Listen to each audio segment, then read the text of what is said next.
এই পর্বে উপস্থিত আছেন আমাদের দেশের একজন খ্যাতিমান প্রযুক্তি আইন বিশারদ এবং সবচেয়ে বড় কথা তিনি রেটিংয়ে এখন আমাদের বিশ্ব রেটিংয়ে প্রায় 2 নম্বরে আছেন এবং তিনি লক্ষ্মীচাঁদ ইনস্টিটিউটের একজন সহযোগী অধ্যাপক। আমাদের প্রযুক্তি বিশ্বের যে সংকট এবং যে সম্ভাবনা সেগুলো নিয়ে তিনি কাজ করেন, গবেষণা করেন। কথা বলছি মোহাম্মদ শাহিন কবিরের সঙ্গে। কেমন আছেন আপনি? জি ভালো আছি, আপনি কেমন আছেন? ভালো আছি। শাহিন, আপনার এই বিষয়টি কিন্তু খুব গুরুত্বপূর্ণ, অন্তত আমাদের মতো উন্নয়নশীল দেশের জন্য। আমাদের সীমান্ত রক্ষা থেকে শুরু করে আমাদের প্রযুক্তির যে সমস্ত অপব্যবহার আছে সেগুলো প্রতিরোধ করা এবং তার আইনি ব্যবস্থাটা কী হবে সেটাও জনগণ কিন্তু এভাবে সচেতন না। জি জি। এবং আমাদের একজন যে কোনো মানুষের কাছে যদি আমরা যাই প্রযুক্তি আইন কি, সে কিন্তু সেভাবে বুঝবে না। জি জি। তাই না? এবং এই প্রযুক্তি আইনে যদি আমরা সঠিক ব্যবহার করি তাহলে আমাদের যে সমস্যাগুলো আছে, প্রযুক্তির সমস্যা, সেগুলো সমাধান করা সহজ হবে। আপনি বলেন যে এই বিষয়ে আপনি বাংলাদেশের কি সম্ভাবনা দেখেন? বাংলাদেশে আমাদের সাইবার সিকিউরিটি এবং সাইবার ক্রাইমের যে তৎপরতা সেটা অনেক বেশি বেড়ে যাচ্ছে দিন দিন, কারণ প্রযুক্তিটা আমাদের অনেক বেশি হাতের মুঠোয় চলে আসছে এখন। তো সেই জায়গা থেকে আমরা স্ট্যাটিক্স দেখি যে আমাদের সাইবার ক্রাইম যে ট্রাইব্যুনালগুলো বা দ্রুত বিচারিক ব্যবস্থায় আমরা অনেক বেশি মামলা পেয়ে থাকি। তো আমাদের যে গবেষণা, সেই গবেষণা আমি সাউথ এশিয়া বেজ নিয়ে কাজ করছি। তো দক্ষিণ এশিয়াতে এডি ইন্ডেক্সে আমার ল অ্যান্ড টেকনোলজিতে আমার অবস্থান দ্বিতীয় কাতারের 2% রিসার্চারের ভিতরে আছি। সো সেই জায়গা থেকে বাংলাদেশ হিসাবে আমি বাংলাদেশের গবেষণাগুলো তুলে ধরার চেষ্টা করছি, যেখানে রোহিঙ্গা রেফুজি থেকে শুরু করে আর্টিফিশিয়াল ইন্টেলিজেন্স, সাইবার একাডেমিক যে পলিসি মেকিংয়ের, আমরা তো আইন তৈরি করতে পারি না, আমরা আইনের ড্রাফট তৈরি করতে পারি এবং সেটা গবেষণা আকারে প্রকাশ করতে পারি। তো সেই জায়গা থেকে আমি বাংলাদেশ নিয়ে বেশ কয়েকটি গবেষণা করেছি এবং আমার গবেষণাটা বেশ সমৃদ্ধ। বাংলাদেশে যে প্রযুক্তি আইন আছে, জি জি জি, সেই প্রযুক্তি আইন আপনি সেখানে কোনো ঘাটতি আছে কিনা? বাংলাদেশে প্রযুক্তি আইন যেটা আছে সেটা পরবর্তীতে অনেক বেশি আপডেটেড হয়েছিল, কিন্তু 2024-এ এসে যেটা আর্টিফিশিয়াল ইন্টেলিজেন্সের যে পলিসিটা তৈরি হয়েছে, আমি সেই পলিসিটা অবজার্ভ করেছি। আমার মনে হয়েছে সেখানে অনেক সুন্দর সুন্দর পলিসির কথা বলা আছে, কিন্তু আমরা শঙ্কিত এটা কতটুকু প্র্যাকটিসে আসবে, জায়গায় কতটা থাকবে, কতটুকু আসবে। সো ওই জায়গাটা প্র্যাকটিসের জন্য নিয়ে যেতে হলে ল এনফোর্সমেন্ট এবং সাইবার ডিটেকটিভ টিম এবং আর্টিফিশিয়াল ইন্টেলিজেন্সের যে ক্রাইম যে টিমটা আছে, আমরা আমাদের গবেষণা থেকে যদি তারা এগুলো ফলো করতে পারে, অবশ্যই বাংলাদেশ বেনিফিটেড হবে বলে বিশ্বাস। একজন প্রযুক্তি আইনবিদ হিসাবে বাংলাদেশে এই প্রযুক্তি আইনের ব্যবহার কতটা সাফল্য বয়ে আনবে বলে আপনি মনে করেন? আমাদের প্রযুক্তির ব্যবহার দিক থেকে স্ট্যাটিক্স করলে সেটা খুব খারাপ একটা অবস্থা, কিন্তু আমাদের প্রযুক্তি আইনের সুন্দর সেকশনগুলো অনেক সুন্দর কথা লেখা। আমি মনে করি প্রযুক্তি আইন তখনই সফল হবে যখন মানুষ ডিভাইসটাকে সঠিক ইউজ করবেন। একজন অল্প শিক্ষিত মানুষ বা যারা ডিভাইস ইউজ করতে পারে না, তারা কিন্তু অনলাইনে জিডি করতে পারে না। তারা চাইলেই তাদের যে সমস্যাগুলো সেটা ভোক্তা অধিকার আইনকে ছবি তুলে দিতে পারে না, একটা খাবার কিনলো বা নষ্ট হলো। কিন্তু যারা শিক্ষিত সমাজ তারা চাইলে পারে, এবং তারা চাইলে তাদের পাশে যারা আছে, যেমন আমাদের জেনারেলি মানুষ কোনো সমস্যা হলে সর্বোচ্চ লাইভে যেতে পারেন, ফেসবুক বা সোশ্যাল মিডিয়াতে যেটা, এবং খুব বেশি হলে একটু লেখালেখি করতে পারেন সোশ্যাল মিডিয়াতে। কিন্তু এটা আসলে খুব বেশি প্রতিকার আসে না, হয়তো একটু কিছু মানুষের নজরে আসে। সো এই জায়গা থেকে যদি আমরা শিক্ষিত সমাজ যারা, আমরা সুশীল সমাজ যারা, আমরা যারা মানুষের পাশে দাঁড়ানোর চেষ্টা করি, আমরা যদি চাই এটা সম্ভব, আমরা প্রত্যেকটা সমস্যা তুলে ধরে সরকারের যে অভিযোগ কেন্দ্র আছে সেখানে দিলে, এবং আমরা চেষ্টা করব মানুষকে তো ভুল এবং মিথ্যা তথ্য প্রচার না করার জন্য। সো এই ধরনের ইথিক্সের জায়গা যদি আসে তাহলে আমাদের সম্ভব এটা ভালো কিছু করা। অনেক ধন্যবাদ শাহিন কবির। এই অসাধারণ প্রযুক্তি আইনের কাজটি বাংলাদেশ সব মানুষের কাজে লাগুক, অন্তত এআই আমরা যেন সঠিকভাবে ব্যবহার করতে শিখি। এশিয়ার একটা উন্নত দেশ হিসাবে আমাদের সীমান্ত রক্ষা, আমাদের যে সমস্ত নারী শিশু পাচার হয় সেগুলো, এবং আমাদের বিভিন্ন এমনকি নির্বাচনের ক্ষেত্রেও এগুলো আমরা যেন ব্যবহার করে সুফল পেতে পারি। আমরা সেই চেষ্টাই করছি যেন ভালো একটি গবেষণা পৃথিবীকে দিতে পারি, বাংলাদেশকে দিতে পারি। অসংখ্য ধন্যবাদ আপনাকে। সুধী স্বজন, আপনারা দেখছেন এটিএন বাংলার অপরাজয় বাংলাদেশ এবং ডাইনামিক গ্রুপ নিবেদিত সবার জন্য অনুষ্ঠান। আমরা এতক্ষণ ছিলাম জানা অজানা পর্বে, এবারে যাব সাম্প্রতিক ভাবনা পর্বে। এই পর্বে উপস্থিত আছেন আমাদের দেশের বিশিষ্ট নারী নেত্রী, অপরাজেয় বাংলাদেশের সম্মানিত নির্বাহী পরিচালক, কবি, লেখক, গবেষক ডক্টর ওয়াহিদা বানু। কথা বলছি তার সঙ্গে। কেমন আছেন আপনি? আলহামদুলিল্লাহ, ভালো আছি। আমরা হয়তো ভালো আছি, কিন্তু আমাদের মন তো ভালো নেই। জি। আপনি জানেন যে সাম্প্রতিককালে আমাদের একটা স্কুলে যেখানে শিশুরা মানে একটা বিমান দুর্ঘটনায় নিহত হয়েছে, অসংখ্য আহতরা এখন হসপিটালে মানে সেবার অপেক্ষায়, বাঁচার অপেক্ষায় আছে। এই অবস্থায় শিশুদের সুরক্ষা কতটা বাংলাদেশে সম্ভব এবং ভবিষ্যৎ প্রজন্মের জন্য আমরা কি করতে পারি? আমাদের মাইলস্টোন স্কুলের এবং যে যুদ্ধ বিমান বিধ্বস্ত হলো, এটা আসলে সারা বাংলাদেশের জন্য একটা শোকাবহ দিন এবং সমস্ত দেশীদেরকে স্তব্ধ করে দিয়েছে। এছাড়াও আপনারা জানেন যে এটা আন্তর্জাতিক একটা খবরও হয়েছে। সেদিক থেকে দুটো জিনিস, যে কষ্টকর, তো তারার ফুলের মতো সব পবিত্র শিশুরা, সবাই ইনোসেন্ট না, সবাই লিটল অ্যাঞ্জেলস, এরা সবার বাবা মার আত্মীয় স্বজনের যে কান্না হাজারি প্রতিদিন দেখছে, আসলে এগুলো খুব স্বাভাবিকভাবে দেখতেও পারি না, নিতেও পারি না। বাট যখন ভাবি তখন মনে হয় যে যারা ভুক্তভোগী তারা আসলে বোঝে যে তাদের কষ্টটা কতদিন ধরে তাদেরকে বয়ে যেতে হবে। এটা সারা বাংলাদেশের জন্য আমি মনে করি খুব শোকাহত। গার্জিয়ান যারা আছেন অথবা অন্যান্য যারা শিক্ষার্থী আছেন তাদের জন্য কিন্তু এটা একটা অনেক বড় ট্রমার কারণ। তারা তাদের সহপাঠীদের হারিয়েছে, ছোট ভাই বোনদের হারিয়েছে, একই স্কুলের শিক্ষার্থীদের হারিয়েছে।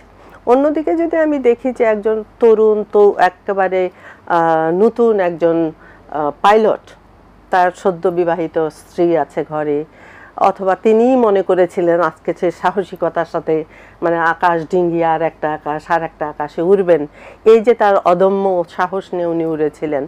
তো যে কোনো কারণে, যান্ত্রিক ত্রুটি হোক বা যে কোনো কারণেই হোক, মানে তাকে মৃত্যুর সাথে পাঞ্জা লড়েই তো চলে যেতে হলো।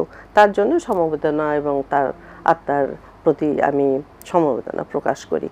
এখানে দুটো প্রশ্ন আমার কাছে জাগে। একটা হলো যে নর্মালি অন্য দেশগুলোতে আপনি যখন যাবেন, বিশেষ করে আমি লন্ডনের কিছু ব্রাইটনের একটা এলাকা আছে, ওখানে একটা হিমালয়ের মতো উঁচু একটা জায়গা, আবার অনেক নিচুতে একটা জায়গা আছে যেখানে বিমানগুলো অহরহ ফড়িংয়ের মতো ঘুরছে, ট্রেনিং নিচ্ছে, খুবই সুন্দর দেখতে লাগে। অনেক দর্শনার্থী ওখানে যেতে দেয় না, তারপরে আপনি যদি দূর থেকে দেখেন মনে হবে কয়েক হাজার প্রজাপতি অথবা ফড়িং ঘুরছে।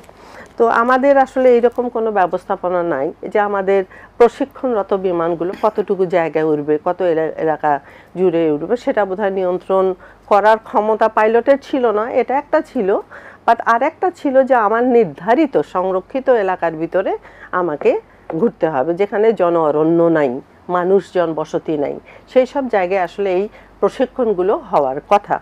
আর একটা বিষয় হলো যে আমাদের জাতীয়ভাবে এই বিষয়গুলোর উপরে মানে অ্যাটেনশন দেওয়া খুবই জরুরি। যে আমাদের শোনা যাচ্ছে, লেখা হচ্ছে যে এই বিমানগুলো অনেক আগের পরিত্যক্ত। অন্যান্য দেশগুলো, এটা বাংলাদেশের জন্য সবসময় অস্বাস্থ্যকর একটা বিষয় যে আমরা ওষুধ বলেন, খাবার বলেন, যন্ত্রপাতি বলেন, বিমান বলেন, যাই বিদেশ থেকে আসে তাই পরীক্ষিত হয়ে আসে, যেটা আর ওইসব দেশে, উন্নত দেশে চলে না। তখন বাংলাদেশে আমাদের দেশকে গিনিপিগের মতো ব্যবহার করা হয়। তো এই যে বিমানটা 30 বছর আগে বা 20 বছর আগে অচল ডিক্লেয়ার করা হয়েছিল, সেই বিমানটা কেন চলছে? হয়তো বা ওনারা মনে করেছেন এটা দিয়ে ট্রেনিংগুলো আমরা করি অন্তত, বাট সেটারও যদি লিমিটেশনস থাকতো যে these are the restricted areas, এর বাইরে কিন্তু আপনারা যেতে পারবেন না। But accident is accident. হ্যাঁ, আমার মনে হয় যে সেখানে আমাদের কাউকে দোষারোপ করে স্বস্তি পাওয়া, সান্ত্বনা পাওয়ার স্বভাবটা আমাদের মানে কমিয়ে আনতে হবে। বাট আর একটা বিষয় হলো, দেখেন যে রানওয়ের কাছ থেকে কিন্তু খুব বেশি দূরে মাইলস্টোন স্কুল নয়। তো কেন আমাদের যে স্থাপনাগুলো আছে, যেখানে বিমান ওড়ে, যেখানে ট্রেন যাবে, যেখানে বাস যাবে, একদম ওই বাস স্টপেজের সাথে সাথেই যে আমাদের স্কাইক্র্যাপার্স বিল্ডিং, স্কুল, কলেজ, ইউনিভার্সিটি হতে হবে, যেখানে একটা জনবহুল স্থাপনা, সেই বিষয়গুলোতে কিন্তু অ্যাটেনশন দিতে হবে। আরেকটি বিষয় যে আমাদের সাম্প্রতিক সময় আমরা একটা অস্থিরতা, সামাজিক অস্থিরতা দেখতে পাচ্ছি সর্বত্রই, এবং নানা রকম চাঁদাবাজি, নানা রকম সমস্যার সম্মুখীন হচ্ছে সমাজ। তো এই জায়গায় আমরা কি করতে পারি? এখন নারী এবং শিশু সুরক্ষা দেওয়ার জন্য আমরা দেখতে পাচ্ছি যে সেরকম আইনি তৎপরতা আমরা একটু কম দেখতে পাচ্ছি। যে বিষয়টা আপনি বললেন, এটা হয় কি যে আমরা ছোটবেলা থেকে একটা শুনেছি, শক্তের ভক্ত নরমের জম। তো যদি যে রাষ্ট্র পরিচালনার জন্য যারা দায়িত্ব নিয়েছেন তারা যদি শক্ত অবস্থানে নিয়ে কাজ করতেন এবং তাদের যদি মরালিটি থেকে কিছু এথিক্স ওনারা ডিক্লেয়ার করতেন, these are the issues are zero tolerance, এগুলো আমরা সহ্য করব না, অথবা আমরা স্ট্রেইট কাট এটা 5টা লাইনে আমরা চলবো, তাহলে সারা দেশের মানুষ জানতো যে এই সরকারের অবস্থান এবং অবস্থাটা কি। সেই জায়গাটা কিন্তু আমরা এখনো কেউই জানি না। সেজন্য আমরা সবাই প্রশ্ন করছি, কোনো একটা ইস্যু হলেই একজন প্রধান উপদেষ্টা একটা কথা বলছেন বা অন্যান্য উপদেষ্টা একটা কথা বলছেন, উপদেষ্টা যে প্রেস সচিব আছেন উনি অনেক কথা বলছেন। তো এগুলো নিয়ে অনেক ধরনের কথা হচ্ছে। এই কথাগুলোকে প্রশমিত করার জন্য সরকারের যে স্ট্যাটাস আছে, যে আমরা কোন পজিশনটাকে, কোন এথিক্সগুলোকে, কোন বিষয়গুলোকে প্রায়োরিটি দিয়ে বাংলাদেশে কাজ করছি, সেটা মানুষের মধ্যে পরিষ্কার করে দেওয়া দরকার, বোধগম্য করা দরকার। আসলে accountability, transparency and openness, RTI যদি বলি, হ্যাঁ, যে আপনার ইনফরমেশন, অ্যাক্সেস টু ইনফরমেশন, তো আমার তো রাইটস আছে। Being a citizen of the country, I have a rights to know যে গভর্নমেন্টের অ্যাক্টটা কি, টার্গেটটা কি, প্রায়োরিটিসগুলো কি আমাদেরকে জানানো দরকার। তো সেটা যদি হয় তাহলে আমার মনে হয় যে মানুষের ভিতরে যে অস্থিরতাটা কাজ করছে সেটা কমবে। একদম শেষে সবসময় আপনি আপনার স্বপ্নের কথা বলেন। আমি যেটা সবসময় চেয়েছি বাংলাদেশের জন্য, আসলে সারা বিশ্বের জন্যই তো কিছু না কিছু কাজ করে যাই, কিন্তু দেশটাকে দেখতে চাই নারীদের জন্য, শিশুদের জন্য, শিশু বান্ধব, নারী বান্ধব একটা দেশ, এবং বিশেষ করে শিশুদের জন্য যাতে করে একটা আলাদা মন্ত্রণালয় হয়। আপনাকে অনেক অনেক ধন্যবাদ। অসাধারণভাবে আজকে আপনি কয়েকটি বিষয়ে কথা বললেন যেটি আমাদের সকলের জন্য খুব প্রয়োজন। ধন্যবাদ আপনাকে, ধন্যবাদ এটিএন এর সকল দর্শকদের। সুপ্রিয় সুধী, আপনারা দেখছেন এটিএন বাংলার অপরাজেয় বাংলাদেশ এবং ডায়নামিক গ্রুপ নিবেদিত সবার জন্য অনুষ্ঠান। আমরা এতক্ষণ ছিলাম সাম্প্রতিক ভাবনা পর্বে, এবারে যাব আবৃত্তি পর্বে। এই পর্বে উপস্থিত আছেন আমাদের দেশের বিশিষ্ট আবৃত্তি শিল্পী ইয়র্মা জাহান। কথা বলছি তার সঙ্গে। কেমন আছেন আপনি? অনেক ধন্যবাদ, ভালো আছি। আপনি ভালো আছেন? ভালো আছি। আজকে আমরা কোন আবৃত্তিটি শুনবো? আজ আমার মনে হয় যে দেশের আসলে এখন যে পরিস্থিতি চলছে তার সাথে খুব যুগোপযোগী একটি কবিতা, যেটি নজরুল বেশ অনেক বছর আগে লিখে গেছেন, কিন্তু এখনের জন্য প্রযোজ্য, খুব প্রাসঙ্গিক। কবিতাটির নাম বাতায়ন পাশে গুবাক তরুর সারি। অসাধারণ অসাধারণ কবিতা, নজরুলের বিখ্যাত কবিতার মধ্যে একটি। শুনি আমরা। বিদায় হে মোর বাতায়ন পাশে নিশীথ জাগার সাথে, ওগো বন্ধুরা পাণ্ডুর হয়ে এলো বিদায়ের রাতে। আজ হতে হলো বন্ধ আমার জ্বালানার ঝিলিমিলি, আজ হতে হলো বন্ধু মোদের আলাপন নিরিবিলি। অস্ত আকাশ অলিন্দে তার শীর্ণ কপল রাখি, কাঁদিতেছে চাঁদ। মুসাফির জাগো, নিশি আর নাই বাকি। নিশিথিনে যায় দূর বন ছায়, তন্দ্রায় ঢুলো ঢুল। ফিরে ফিরে যায় দুহাতে জড়ায় আধারের এলো চুল। চমকিয়া জাগে ললাটে আমার কাহার নিঃশ্বাস লাগে। কে করে ব্যজন তপ্ত ললাটে, কে মোর শিওরে জাগে। জেগে দেখি মোর বাতায়ন পাশে জাগেছে স্বপন চারি। নিশীথে রাতের বন্ধু আমার গুবাক তরুর সারি। তোমাদের পানে চাহিয়া বন্ধু আর আমি জাগিব না। কোলাহল করি সারা দিন মান, কারো ধ্যান ভাঙিব না। নিশ্চল নিশ্চুপ আপনার মনে পুরিব একাকী গন্ধ বিধুর ধূপ। ইয়র্মা জাহান, অনেক ধন্যবাদ এই অসাধারণ কবিতাটি আবৃত্তি করবার জন্য। আপনাকে অসংখ্য ধন্যবাদ স্টালিন ভাই, এবং সেই সাথে এটিএন বাংলাকে ধন্যবাদ জানাচ্ছি এত চমৎকার একটি আয়োজনে আমাকে ডাকবার জন্য, এবং সেই সাথে দর্শকদেরও অসংখ্য ধন্যবাদ। প্রিয় দর্শক, আপনারা দেখছেন এটিএন বাংলার অপরাজয় বাংলাদেশ এবং ডাইনামিক গ্রুপ নিবেদিত সবার জন্য অনুষ্ঠান। আমরা এতক্ষণ ছিলাম আবৃত্তি পর্বে, এবারে যাব ভালোবাসার রং পর্বে। এই পর্বে উপস্থিত আছেন আমাদের দেশের একজন বিশিষ্ট নারী উদ্যোক্তা, রন্ধনশিল্পী ইশরাত জাহান লাকী। কথা বলছি তার সঙ্গে। কেমন আছেন লাকী আপা? জি আলহামদুলিল্লাহ ভালো আছি, আপনি ভালো আছেন? আমাদের দেশের অর্থনৈতিক যে উন্নয়ন, সেই উন্নয়নের ক্ষেত্রে আমরা জানি যে আমাদের জাতীয় কবি কাজী নজরুল ইসলাম অনেক আগে বলেছিলেন, বিশ্বে যা কিছু মহান সৃষ্টি চিরকল্যাণকর, অর্ধেক তার করিয়াছে নারী, অর্ধেক তার নর। অর্থাৎ পুরুষের পাশাপাশি নারীর যে সব ক্ষেত্রে নারীর যে এগিয়ে আসা, নারীর যে সাফল্য, সেটি আমরা সেভাবে তুলে ধরছি না। আপনি একজন নারী উদ্যোক্তা, আপনি কি মনে করেন যে আমাদের দেশের নারীরা উদ্যোক্তা হতে তাদের কি কি করা দরকার? আসলে আমরা যতই বলি আমরা নারী স্বাধীনতা চাই, কিন্তু আসলে আমাদের তো পুরুষ শাসিত সমাজ। আমরা কিন্তু আসলে পুরুষ শাসিত সমাজ থেকে ওই মনোভাব থেকে বের হয়ে আসতে পারি না। কারণ একজন পরিবারে একজন পুরুষ যদি না চায়, একজন মহিলা কোনোভাবে বাড়ি কাজ করা, কাজের বাইরে মানে পরিবারের কাজ করে বাইরে কাজ করতে সে পারে না যদি পুরুষের সাপোর্টটা না থাকে। তো সেই ক্ষেত্রে আমাদের অনেক প্রতিবন্ধকতা আসে। আমাদের আসলে এই সমাজের প্রতিটা ঘর থেকে এই মানসিকতা তৈরি করতে হবে যে একজন পুরুষ যা পারবে একজন নারী সেটা পারবে, তাকে সে সাপোর্টটা দিতে হবে। আমি হাত পা আমার সচল আছে, আমি সুস্থ, আমার ব্রেন কাজ করে, আমি কি পুরুষ না নারী সেটা না ভেবে যে আমি কর্মক্ষম একজন মানুষ, সেটা আগে আমাকে বিবেচনা করতে হবে। সেটা যদি সবার, এই মানসিকতা যদি সবার মধ্যে থাকে, তাহলে একটা নারী এগিয়ে যাবে ইনশাআল্লাহ, আমি মনে করি। তো আসলে আমরা তো ঘুমের যে স্বপ্ন দেখি সেটা স্বপ্ন না, আসলে আমরা জেগে যে স্বপ্নটা দেখি সেটাই হচ্ছে আসল স্বপ্ন। একজন নারী উদ্যোক্তা হয়ে সফল হওয়ার জন্য তার অনেক কিছু নির্ভর করে, তার আশা আকাঙ্ক্ষা, ভবিষ্যতে যেটা সামনে কোন দিকে সে যাবে সেটা নির্ভর করে। সেটাতে যদি একদম প্রথমে পারিবারিক সাপোর্ট পায়, সামাজিকভাবে সাপোর্ট পায়, তাহলে সে অনেক দূর এগোতে পারবে আমার বিশ্বাস। আপনি ধরেন একজন নারী উদ্যোক্তা, সে লেখাপড়াও জানে, সে তার একটা ফান্ডের অভাবে, একটা পুঁজির অভাবে সে কাজটা শুরু করতে পারছে না, তখন তার কি করা উচিত?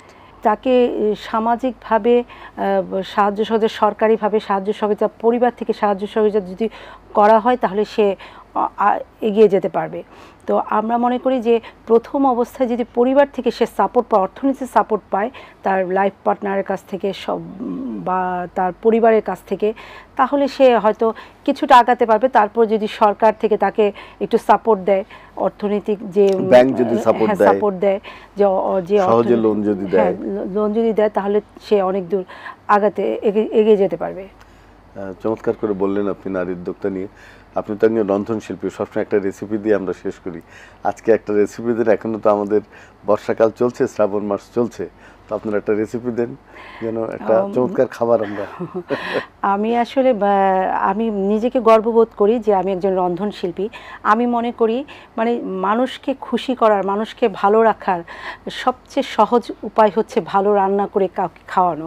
একজন মানুষ সহজে, হ্যাঁ বাঙালি তো ভোজন রসিক, আমরা জানি, মানে মানুষকে খুব সহজেই খুব মানে খুশি করা যায় সুন্দর মানে খাবার পরিবেশনের মাধ্যমে। তো আমি ওইটা করাই চেষ্টা করি। তো এখন যেহেতু যে সিজন অনুযায়ী রান্না করে পরিবারকে যখন খাওয়াতে চাই, মানে আমি যখন রান্না করতে ভালোবাসি, সবাইকে খাওয়াতেও ভালোবাসি। এই বর্ষার সিজনে অনেক রকম সবজি আছে, সবজি দিয়ে ইলিশ মাছের এখন ভর সিজন, ইলিশ মাছের অনেক রেসিপি করা যায়, দাম তো অনেক বেশি। তো মাঝে মাঝে দাম বেশি হলো, মাঝে মাঝে খেলে চেষ্টা করা যায়। জি, তো অনেক ধন্যবাদ আপনাকে। যে একজন রন্ধনশিল্পী হিসেবে আপনার স্বপ্নের কথা এক লাইনে বলবেন। ওই যে আমি একটা কথা প্রথমে বলেছি, জেগে যে স্বপ্ন দেখি সেটাই স্বপ্ন। আমার স্বপ্ন অনেক কিছু, সামনে অনেক দূর যাব, অনেক কিছু করব। সেটার সাথে যদি আমি পরিবার সাপোর্ট পাই, তাহলে হয়তো সেই লক্ষ্যে আমি পৌঁছাবো, আর বাকিটা সৃষ্টিকর্তা জানেন। অনেক ধন্যবাদ ইশরাত, আপনার স্বপ্ন সফল হোক এবং আপনার মতো অনেক নারী উদ্যোক্তা হিসেবে সাফল্য অর্জন করুক, তাদের স্বপ্ন সফল হোক প্রত্যাশা করি। ভালো থাকবেন আপনি। আপনিও ভালো থাকবেন।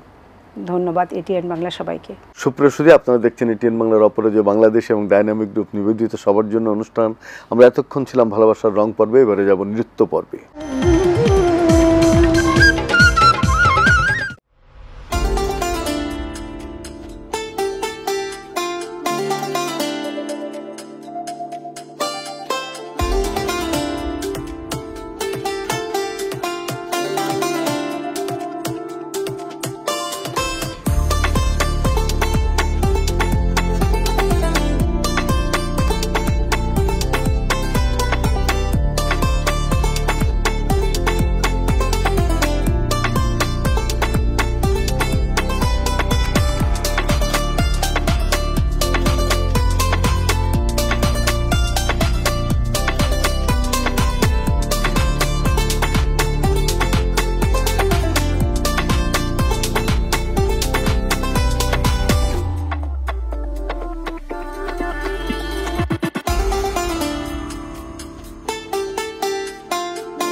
প্রিয় সুধী, আপনারা দেখছেন এটিএন বাংলার অপরাজয় বাংলাদেশ এবং ডাইনামিক গ্রুপ নিবেদিত সবার জন্য অনুষ্ঠান।